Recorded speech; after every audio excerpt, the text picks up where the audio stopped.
네, 5시 57분을 막 지나가고 있습니다. 오늘도 이 시각 지수 움직임 LS Closing Bell Now 통해서 확인해 보시죠. 9일 주요 지수는 어제까지의 급등 이후 숨고르기를 보이고 있습니다. 먼저 이 시각 지수 움직임부터 확인해 보시죠. 다우지수 크게 하락 출발을 했는데 장중에 상승 전환을 했습니다. 일정 폭의 상승폭을 유지하다가 지금 막판에 다시 하락 전환한 모습인데요. 현재 약보합권 움직임 보이고 있습니다. 나스닥 지수 역시도 막판에 약간 탄력을 잃고 있습니다. 현재는 0.06% 상승이 되겠고요. 14,000선 이하로 떨어진 모습입니다.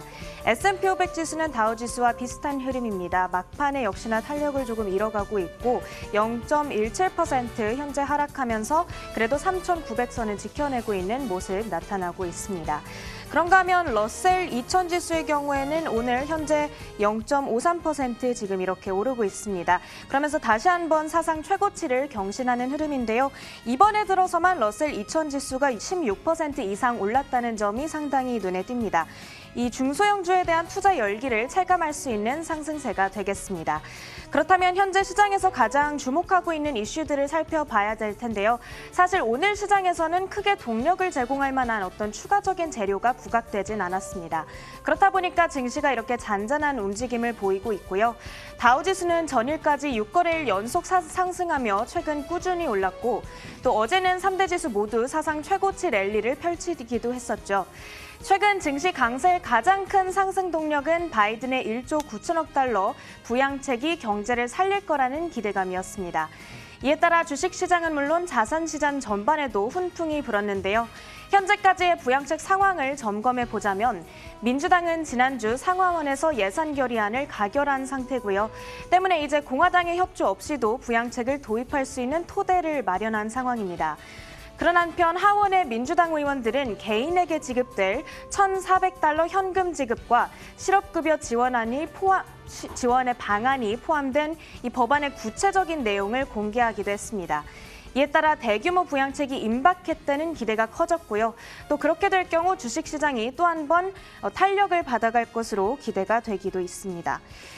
네, 이렇게 그리고 미국의 코로나19 상황이 진정되고 있다는 점 역시 투심을 지지하는 요인으로 꼽아볼 수가 있을 것 같습니다. 네, 이렇게 뉴욕 증시 마감 직전 주요 이슈를 살펴봤는데요. 잠시 뒤 거래 마치고 돌아와서 미국의 코로나19 상황 점검해 보도록 하겠습니다.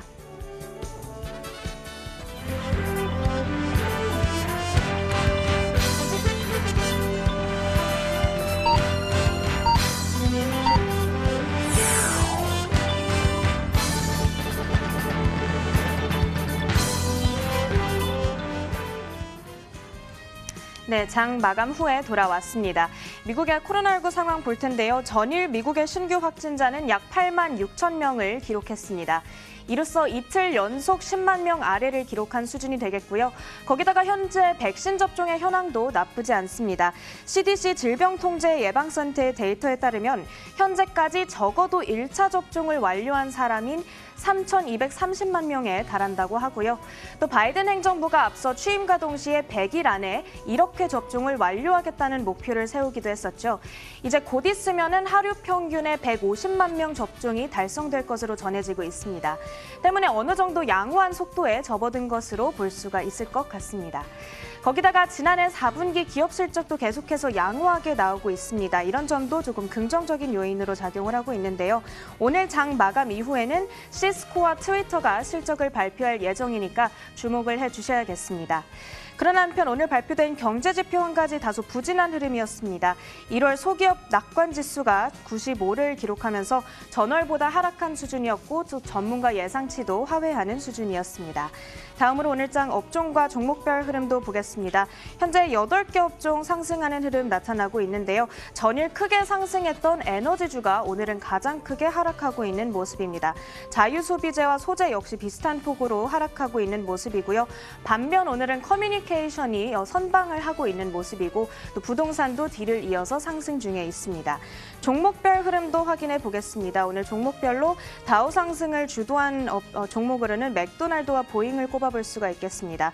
현재 맥도날드 2% 가까운 상승 흐름 가져가면서 215달러 선 지나가고 있고요. 보잉의 경우에는 1.57% 상승하는 흐름 나타나고 있습니다.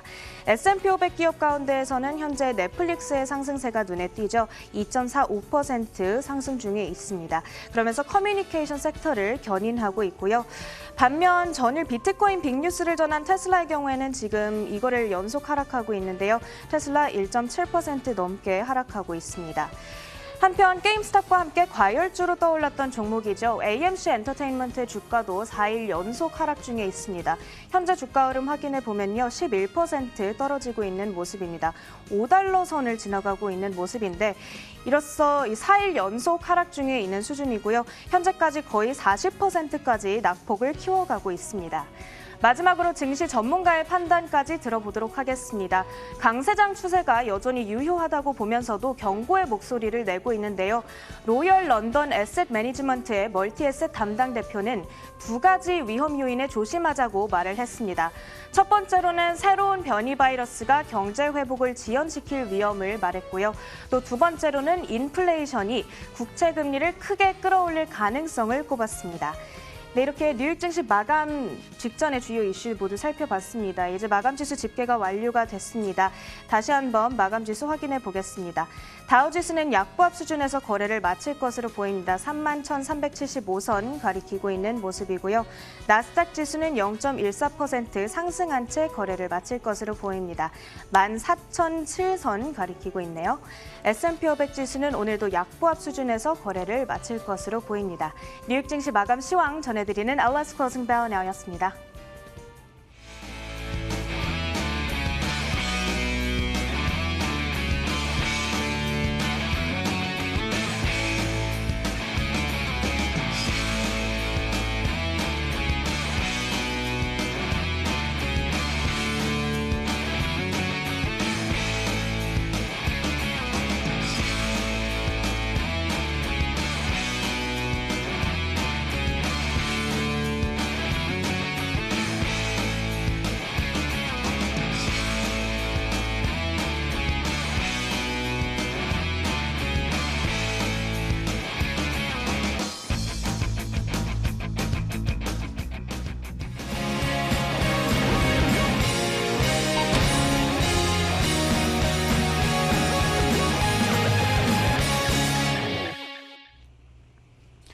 자, 앞서 시황 살펴보셨습니다. 이에 대한 분석 내려보겠습니다. 클로징 벨 나우 오늘도 장혜진 앵커와 로제타 투자자문 최진석 포트폴리오 팀장 함께하겠습니다. 어서 오세요. 자, 먼저 팀장님, 미국 증시가 혼조세를 보이긴 했는데 나스닥 지수가 사상 최고가 행진 썼고요. 그리고 14,000포인트를 사상 처음으로 또 달성하기도 했어요. 미국 증시에 대한 평가 내려주실까요? 네, 일단은 전일까지 미국 증시가 최근에 6거래 연속으로 랠리를 펼쳐왔었죠. 그러다 보니까 연일 신고가 행진에 따른 피로감이 좀 쌓일 만큼 쌓였던 것 같고요. 그러면서 이제 일부는 물론 좀 오르기는 했지만은 숨고르기 장세가 오늘 좀 벌어졌던 것 같습니다. 이제 페이스북이라든지 마이크로소프트 등의 일부 대형주가 강세를 보였기 때문에 이런 부분들이 그래도 나스닥의 상대적인 선전은 좀 견인을 한 것 같거든요. 근데 이제 업종별로 보면은 에너지 업종의 하락세가 오늘 두드러졌었죠. 근데 에너지 업종 같은 경우에는 전일까지 최근 5일간의 흐름을 보면은 한 10% 이상의 상승세를 보여왔습니다. 그러다 보니까 오늘 시장의 전체적인 테마 중에 하나가 차익 실현이었다는 점을 에너지 업종의 부진에서도 저희가 알 수가 있었습니다. 전반적으로는 이 증시에 대해서 낙관 심리가 좀 우세한 것 같습니다. 그런 가운데서 일부는 단기 조정 경계론도 좀 나오고 있는 모습이 여전히 나타났는데요. 이날 같은 경우에는 이 뱅크 오브 아메리카에서 1분기에 5에서 10% 정도 조정이 가능하다라는 분석을 제시를 했습니다. 과도한 주식 포지셔닝 그리고 기업 이익 전망치에 대한 상향 여력 소진 등의 불확실성이 단기적으로는 거세질 수도 있다라는 분석을 제시를 했습니다. 자, 이어서 상품 선물 시장도 한번 살펴보도록 하겠습니다. 먼저 국제 유가 보겠습니다. 자, 유가도 지속적인 상승세를 계속 기록하고 있습니다. 7거래일 연속 상승을 해서 1년 내 최고치를 계속 경신하고 있는 상태인데요. 상승하고 있는 이유는 기존과 동일합니다. 산유국들의 감산 효과와 원유 수요의 증가, 여기에다가 이날은 또 달러 약세까지 유가 상승에 도움을 줬습니다. 자, 그러면서 현재 선물 시장에서 WTI 가격은 0.62% 오르면서 58.33달러를 기록하고 있습니다. 자, 이날 금값도 오르긴 올랐는데 금값의 상승 탄력은 상당히 미미했습니다. 0.1% 정도 현재 선물시장에서 오르고 있고요. 지금 옆에 있는 차트에서 보시는 것처럼 장중한 때는 상승 탄력이 1% 넘게 굉장히 커지기도 했습니다. 그 당시에는 1847달러 선까지 올라가기도 했었지만 이 상승 탄력이 다시 줄어든 모습입니다. 금이 적게 상승했다고는 하지만 그래도 상승했던 이유도 마찬가지로 며칠 동안 동일합니다. 부양책에 대한 기대감이 가시화되면서 달러 약세가 나타났고요. 이 달러 약세가 금값을 올렸다는 분석입니다. 현재 선물시장에서 0.1% 안팎의 상승을 보이고 있고요. 1835.9달러 정도를 기록하고 있습니다. 자, 이어서 달러 인덱스도 한번 살펴보도록 하겠습니다. 달러 가치가 다시 한번 이제 약세 기조를 되찾은 것으로 보입니다. 지금은 90선 중반대까지 내려온 상태인데요. 현재 0.5% 하락해서 90.46 정도를 기록하고 있습니다. 자, 이렇게 상품 선물 시장 살펴봤습니다. 글로벌 외신 확인하겠습니다.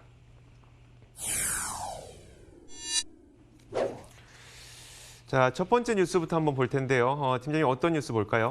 네, 런정페이 화웨이의 CEO가 조 바이든 대통령 부임 후 첫 공식석상 발언에서 유화 제스처를 보였다라는 소식을 준비해봤습니다. 런 CEO는 바이든이 전화를 준다고 한다면 환영할 것이고 공동 발전과 그리고 성공과 관련한 메시지를 나눌 것이다라고 밝혔는데요. 미국만큼 중국 또한 경제 성장을 원한다라고 얘기를 하면서 화웨이의 생산 역량이 확대되면은 미국 기업들의 공급도 확대될 수 있다는 점을 어필한 것으로 알려졌습니다. 또 새로운 정책을 준비 중인 이 바이든 행정부가 이같이 상호 도움이 될 수가 있는 기업 이익 측면을 염두할 것으로 믿는다라는 발언 또한 전했습니다. 이 같은 발언은 화웨이가 지난 약 2년간 미국 정부로부터 받아온 압박 완화를 좀 바라는 그런 발언으로 해석이 되는데요. 2019년에 화웨이는 미국의 블랙리스트에 오른 바가 있었죠. 그러면서 미국 기업들의 기술 수출과 그리고 화웨이에 대한 반도체 납품 등이 막혀왔습니다. 미국 정부는 화웨이의 이 네트워크 장비가 특히 미국인들에 대한 첩보 활동을 하고 있다라고 주장해왔고 화웨이 측에서는 지속적으로 이에 대해서 부인한다는 의사를 밝혀온 바가 있었습니다. 자, 화웨이 CEO의 이 유화적인 제스처는 그만큼 상황이 어렵다는 것을 반증한 것으로 보이거든요. 그렇다면 미국의 제재로 인한 피해는 그간 어땠을까요? 네, 화웨이가 가장 큰 좀 손실을 봤던 시장은 바로 이제 글로벌 스마트폰 시장이라고 볼 수가 있겠습니다. IDC의 자료에 따르면요, 지난 2020년 4분기에 화웨이의 글로벌 스마트폰 출하량이 3,230만 대에 그쳤습니다. YOY 기준으로 무려 42%나 급감한 수치였는데요. 시장 점유율 역시도 전년의 15.2%에서 8.4%로 거의 반토막이 났습니다. 2019년에는 화웨이의 이 글로벌 스마트폰 시장에서의 점유율이 17.5%로 삼성전자에 이어서 2위였습니다. 근데 2020년 연간으로 보더라도 9.2%, 4위로 또 추락한 모습을 보여주기도 했습니다. 이어서 영국 등의 주요국에서 5G 네트워크 구축 사업에서 이 퇴출을 하거나 또 화웨이를 배제시키기도 했는데요. 최근만 하더라도 미국이 이른바 5G 반중연대 기금을 또 추진을 하면서 앞으로의 5G 관련 이 사업에서도 배제하려는 움직임을 지속하고 있는 그런 상황입니다.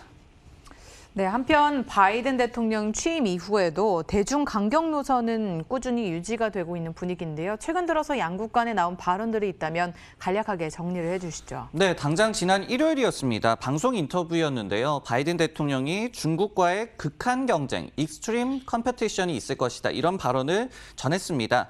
결국은 이제 중국을 가장 이 위협적인 경쟁자로 규정할 것이고 또 미국에 대한 국익에 대한 그 위협을 좌시하지 않겠다라는 의미로 좀 해석이 됐거든요. 단 물론 이제 트럼프 행정부 대비해서 방식은 조금 바뀔 것으로 시장에서는 예상하고 있는 그런 상황입니다. 반면에 또 현재 시각으로 월요일에 글로벌 타임즈의 편집장이죠. 후시진 편집장 같은 경우에도 중국이 타국과의 경쟁을 두려워하지 않는다라고 맞서고 있는 그런 모습입니다. 저희가 많이 좀 알고 있는 그런 미중 갈등의 그런 양상이 지금까지도 지속이 되고 있는데 이처럼 양국 모두 일단은 바이든 행정부 초기에도 물러서지 않겠다라는 의지를 시사하고 있는 그런 상황입니다. 네, 다음 뉴스는 이조 앵커의 픽입니다. 내용 확인해 보겠습니다. 자, 제 기사를 보기에 앞서서 조금 전에 트위터의 실적이 발표가 됐습니다. 트위터 실적, 혹시 가능하다면 제 화면과 함께 좀 보면 좋을 것 같은데요.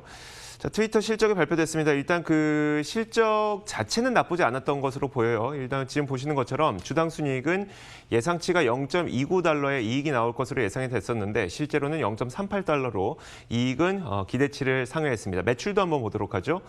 자, 매출 역시 기대치를 상회했습니다. 보자면 11억 8천만 달러를 기록할 것으로 기대가 됐었는데 실제로는 12억 9천만 달러를 기록했기 때문에 매출과 이익 모두 괜찮았습니다. 그런데 이 트위터의 지금 시간의 거래 주가를 보면 약 1%가량 하락하고 있거든요. 그 내용을 살펴보면 좀 이렇습니다.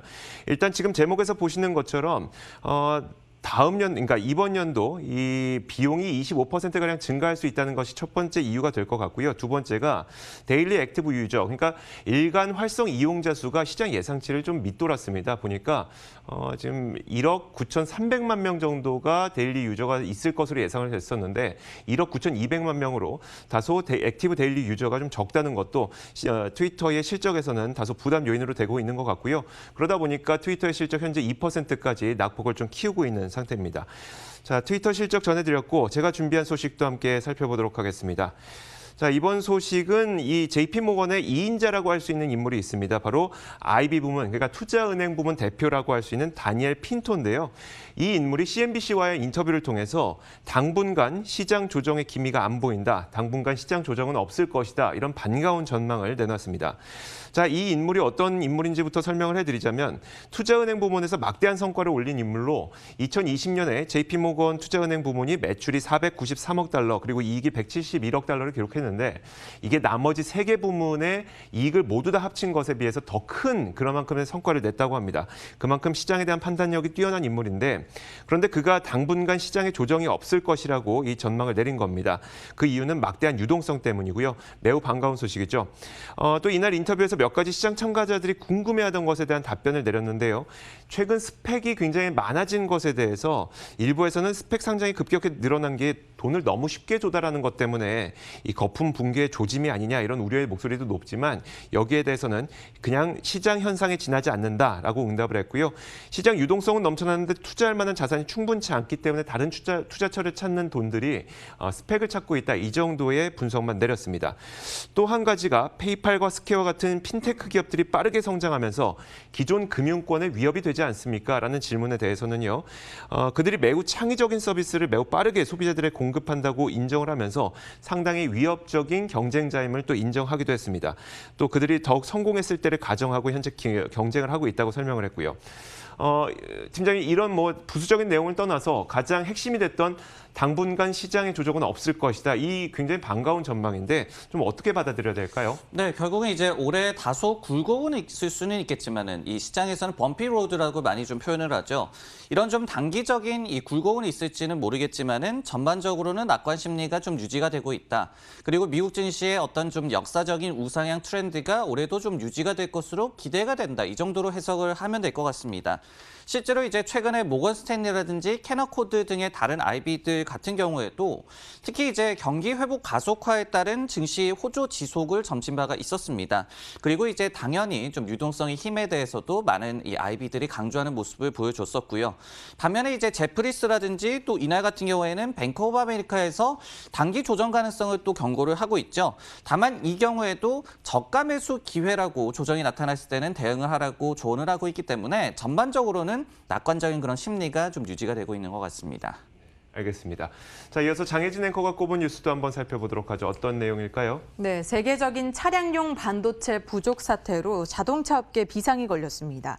작년 상반기에 사실 우리는 코로나19 확산으로 자동차 수요가 줄어들자 차량용 반도체에 대한 생산도 줄였는데요. 하지만 예상보다 빠른 속도로 경기가 회복되면서 현재 전 세계에서 차량용 반도체 품귀 현상이 나타나고 있습니다. 기사 제목에서도 보다시피 하지만 이와 관련해서 월스트리트 저널에서 미국에서는 이 문제가 빠른 시일 내에 해결되기는 어려울 것으로 전망을 했는데요. 반도체는 자동차의 이 파워 스티어링부터 내비게이션 등 전 구성에 활용되는 매우 주요한 부품입니다. 글로벌 자동차 업체들 폭스바겐이나 도요타 등은 반도체 부족 현상이 심화하면서 생산에 차질이 빚어져서 곤혹을 겪고 있고요. 이외에 많은 업체들 또한 어려움을 겪고 있습니다. GM 같은 경우에도 오늘 이 이슈가 전해졌는데 당초 이번 주까지로 예정됐던 북미 공장 3곳의 감산 조치를 3월 중순까지 연장을 하기로 했습니다. 한 달간 더 연장을 하기로 한 것이고요. 한국의 GM 부평 2공장도 생산량을 절반으로 줄이기로 한 바가 있는데 이와 관련해서 구체적인 별다른 언급이 따로 나오진 않았습니다. 자, 미국에서는 관계자들이 직접 대만 TSMC와 만나는 등 반도체 증산 문제 해결을 위해서 나선 상황인데요. 중국 정부도 자동차용 반도체의 생산과 배분을 확대하라고 자국의 기업들에게 지시를 했다고 합니다. 자, 차량용 반도체 품귀 현상으로 자동차 업계는 떠들썩하고요. 반면에 반도체 슈퍼사이클 기대감이 커지면서 생산업체들은 기회로 삼고 있는 모습입니다. 희비가 좀 엇갈리는 모습인데 반도체 품귀 현상과 관련해서 나온 월가 의견들 있다면 정리해 주시죠. 네, 최근에 이제 호시적을 발표를 했던 포드 자동차 같은 경우에도 반도체 공급 부족으로 인한 불확실성이 올해 실적에 영향을 줄 것이다라는 경고도 전한 바가 있었습니다. 그렇기 때문에 이제 월가에서는 결국은 기업과 그리고 섹터별의 희비에 대해서 좀 주목하고 있는 그런 모양새인데요. 예를 들어서 최근에 웨스트파고 같은 경우에는 이 차량용 반도체 점유율 1위를 기록하고 있는 NXP 반도체가 차량용 반도체 시장 투자의 핵심사다라는 그런 분석을 제시하기도 했습니다. 반면에 이제 완성차 업체들이 많은 좀 피해를 받을 것으로 예상되는 가운데 반도체 기업들, 그러니까 패블리스 기업들도 좀 공급 부족이 실적에 좀 악영향을 끼칠 것이다라는 그런 분석도 최근에 좀 나와주고 있는데요. 예를 들어서 이제 서스퀘어나가 엔비디아의 실적 업사이드가 결국은 공급 부족 문제 때문에 좀 제한적일 수 있다라는 그런 분석을 제시한 바도 있었습니다. 자, 이렇게 지난밤 사이 나왔던 여러 가지 이슈 살펴봤습니다. 이어서 종목 뉴스 확인하겠습니다.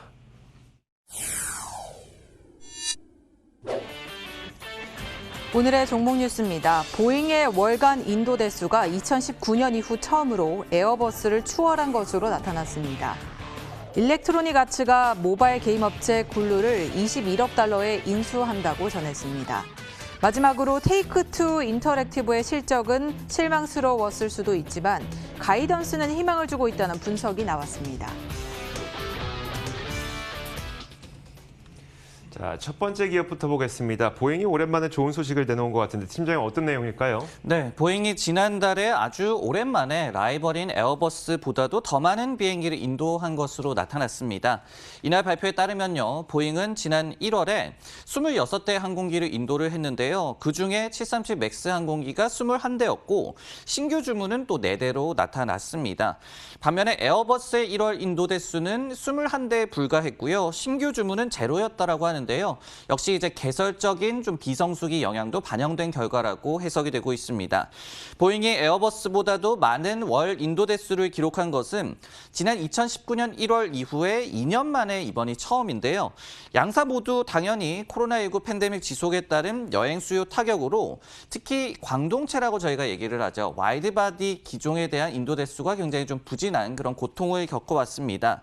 여기에 이제 보잉 같은 경우에는 737 맥스 항공기가 약 한 20개월 동안 운항 금지 조치를 받은 바가 있었고 최근에는 이제 차세대 기종인 787 기종에 대한 인도 차질 등 에어버스에 비해서도 2중고, 3중고를 겪고 있던 그런 상황이었습니다. 사실 보잉의 경우에는 에어버스보다도 코로나 팬데믹의 타격도 굉장히 많이 받았던 기업 아니겠습니까? 그렇다면 이번부터는 정말 확실히 상황이 좀 풀리기 시작했다고 봐도 될까요? 네, 일단은 그간 얼마나 좋지 않았나부터 살펴보자면은 지난해 보잉의 인도 대수가 157대에 그쳤습니다. YOY 기준으로 마이너스 59%를 기록을 한 것이고요. 그리고 2018년도에는 806대 이 항공기를 인도한 바가 있었기 때문에 거의 이제 5분의 1 토막이 난 그런 수치를 보여준 바가 있었습니다. 그리고 이제 지난해 보잉의 신규 수주 같은 경우에도 184대에 그쳐서 지난 1994년 이후에 최소 수치를 기록한 바가 있었습니다.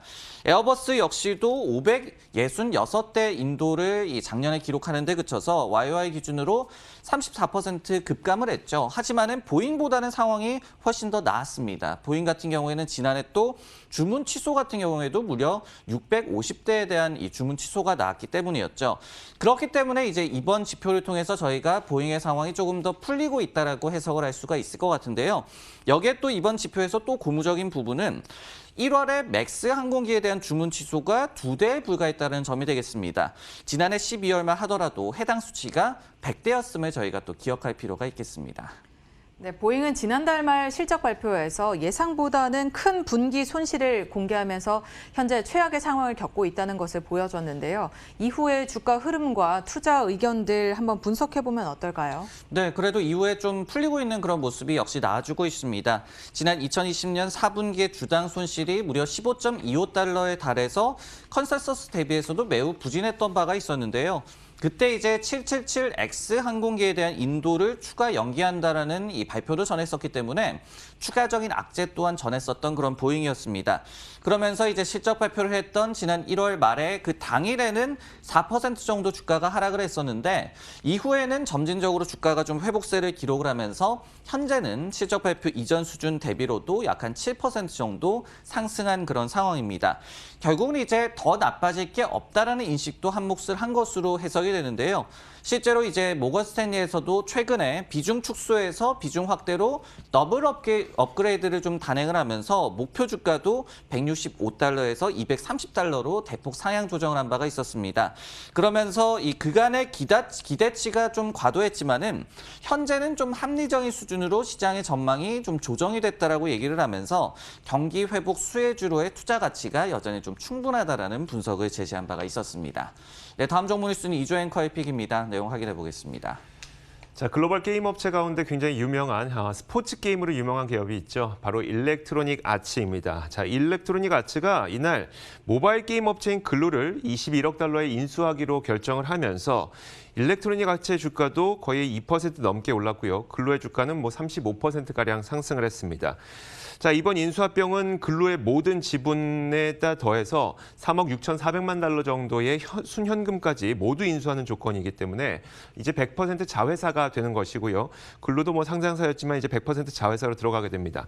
자, 이렇게 된다면 일렉트로닉 아츠는 글로를 주당 12.5달러에 인수하는 격이기 때문에 글로의 주가는 이날 곧바로 12.5달러 수준으로 바로 직행을 한 모습도 보여줬습니다. 자, 이번 합병 절차는 약 2분기 정도가 된다면 마무리가 될 것으로 전망이 되는데요. 과연 왜 이 글로를 인수를 했을까? 아주 명확합니다. 글로는 모바일 게임 전용 업체인데요. 이 일렉트로닉 아츠는 스포츠 게임의 절대 강자이긴 하지만 대체로 콘솔 게임이나 아니면 PC 게임의 이 강점을 갖고 있는 그런 게임 업체였습니다. 모바일 게임 분야가 취약하기 때문에 이 모바일 게임을 전문으로 하고 있는 업체를 인수한 것으로 해석이 되고 있고요. 일렉트로닉 아츠의 CEO인 앤드류 윌슨은 모바일은 전 세계에서 가장 큰 게임 플랫폼으로 성장하고 있다면서 글로 인수를 통해서 모바일 사업부를 2배 이상 키울 수 있다, 이렇게 설명을 하기도 했습니다. 모바일 게임을 강화하려는 이제 명확한 목표를 제시한 건데 사실 지난 3분기 일렉트로닉 아츠의 실적은 좀 실망스러웠습니다.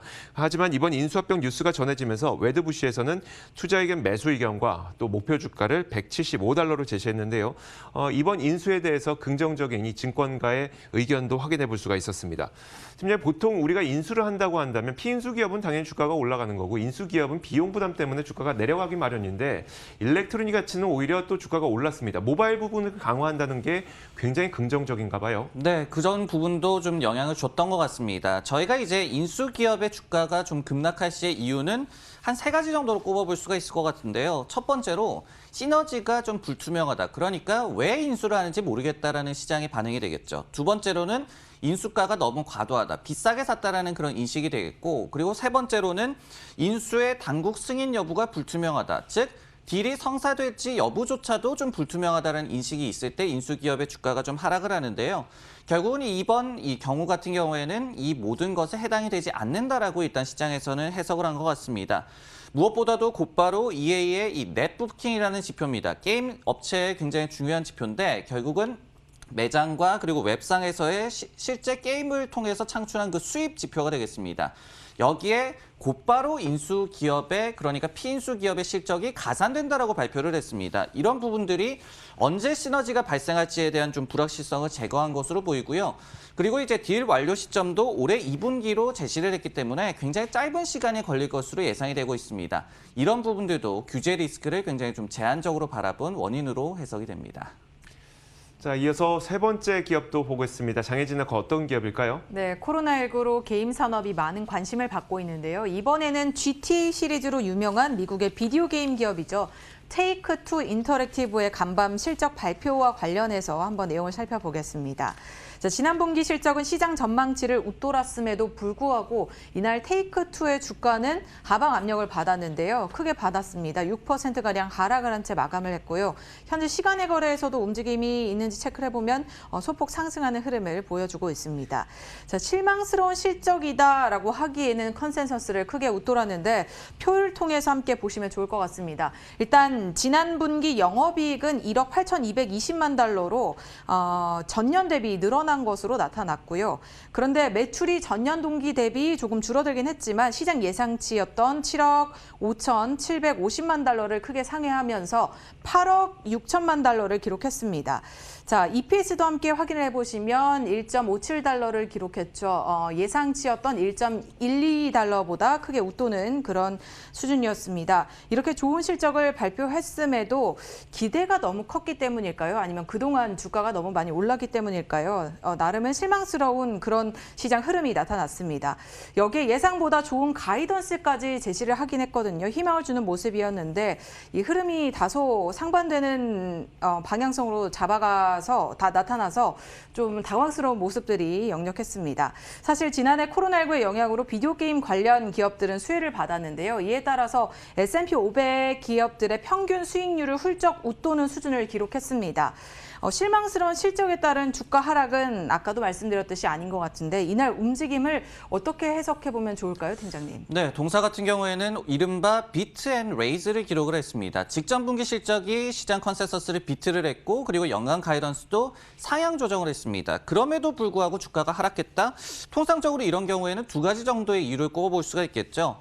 첫 번째로는 이제 경영진의 코멘트에서 뭔가 좀 우려를 불러일으킬 만한 내용이 있었다. 그리고 두 번째로는 그간 미리 주가가 올랐다라는 측면이 될 텐데 결국은 이 경우는 후자 쪽에 좀 무게가 실리고 있는 것 같습니다.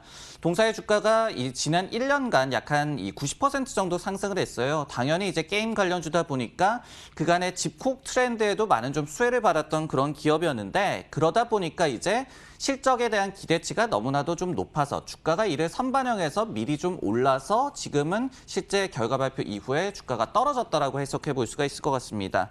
실제로 이제 모건 스탠리 같은 경우에도 이번 실적 공개 후에 이 회사의 밸류에이션 추가 확장 여지가 굉장히 제한적이다라는 그런 분석을 제시하기도 했습니다. 여기에 이제 한 가지 더해서 CNBC에서는 이 동사가 신작 게임에 대한 출시 계획을 밝히지 않은 점이 주가에 좀 악재로 작용했다라는 해석을 제시하기도 했습니다. 자, 이렇게 지난 밤 사이 나왔던 여러 가지 글로벌 이슈와 더불어서 종목 뉴스까지 살펴봤습니다. 오늘도 장혜진 앵커와 로제타 투자자문 최진석 포트폴리오 팀장 함께했습니다. 고맙습니다.